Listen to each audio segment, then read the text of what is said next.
Hi guys, Richard here as always. You know, part of being a musician is just the fun of experiencing new gear and different gear, and as you sort of get a little older, you want to try new experiments and come up with different things.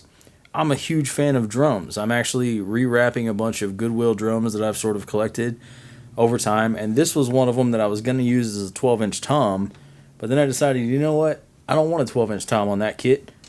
I think I have another idea. So this project is very simple. It's taking a 12-inch speaker and putting it in a 12-inch tom and then mounting it like you would a drum head. So a couple things you're going to need. A drum, obviously. You're going to need your jack right here, which this came out of an old JBL subwoofer, but it's really, strong jack. And of course, a speaker. And I picked up a cab recently and it had this Eminence 16 ohm G1 in it. Old school, made in the USA G1.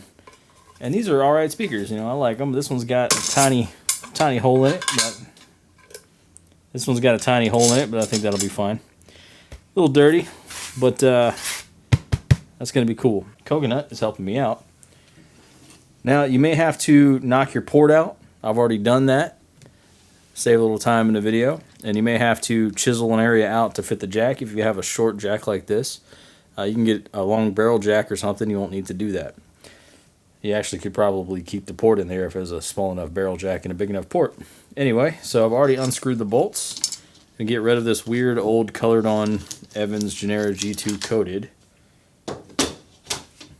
And then take a look in here. Here's our inside of our drum, and here is the area that I chiseled out for the jack.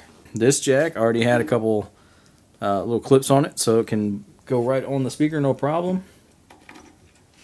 Our recessed area leaves me enough room to screw this to the threads of the jack, so I can bolt this on.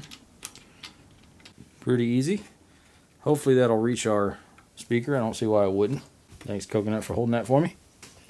If we're lucky, the speaker should fit right in there. Yeah, about perfect. Can't argue with that. I don't know if I have enough wire, though, to hook this up. Should have thought of that beforehand.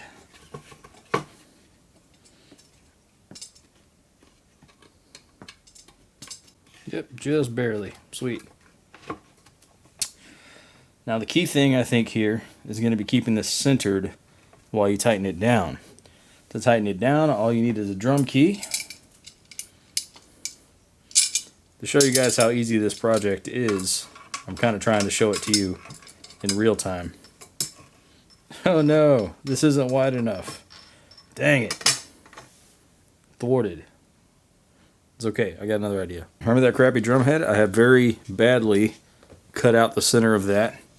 I'll put it over the edge of the speaker. Will hopefully give us just enough tension that it'll work. Obviously, we can't crank down on it, but it should still work.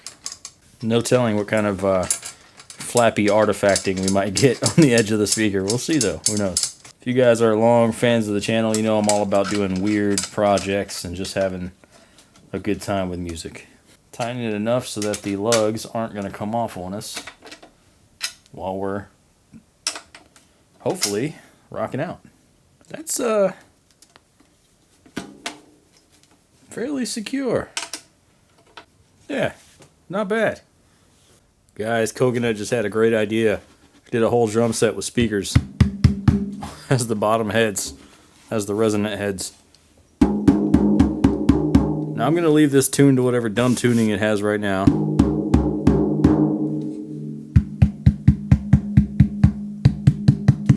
Hear the resonance?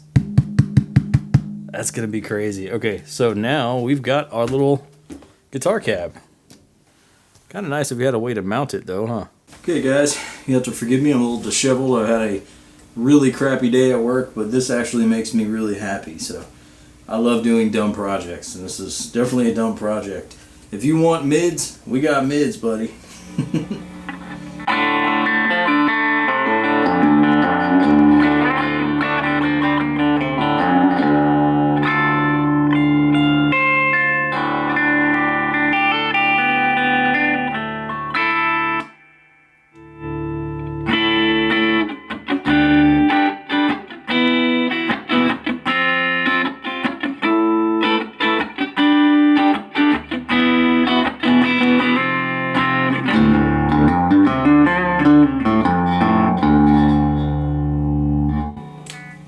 So the lows are there, and they're tight and punchy, but they don't. You're not getting super lows out of this. Probably anything below 200 hertz, you start dropping off immediately almost. But what's crazy is when you're playing, you can feel this back head rattling. So it might be a fun experiment to record the front of this, whatever crazy riff you're doing, and then on the back put a microphone and mix that in. That'd be kind of cool. So if you want to see a video where we're doing like a full-on, maybe in the mix kind of demo of this thing, let me know. So let's hear how it sounds with the dreaded distortion. And I'm not playing this quietly. I have it up pretty loud. So let's see how we get on with this thing, if I can find the button.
Okay, so before I waste everybody's time by playing way too much, because that's what I'm going to do when I turn the camera off, I dig this thing. It's stupid. Look, the cord comes right here out the side. And my only snare stand that would fit it was my weakest, cheapest snare stand, so like if I breathe on it too hard, it might fall over. But I kind of love this thing. I think I'm going to record some cool stuff with it. I mean, it just lends itself to maybe a lead over like a heavy doom riff or something. I don't know. It's just such a weird sound. So mid, heavy, and forward.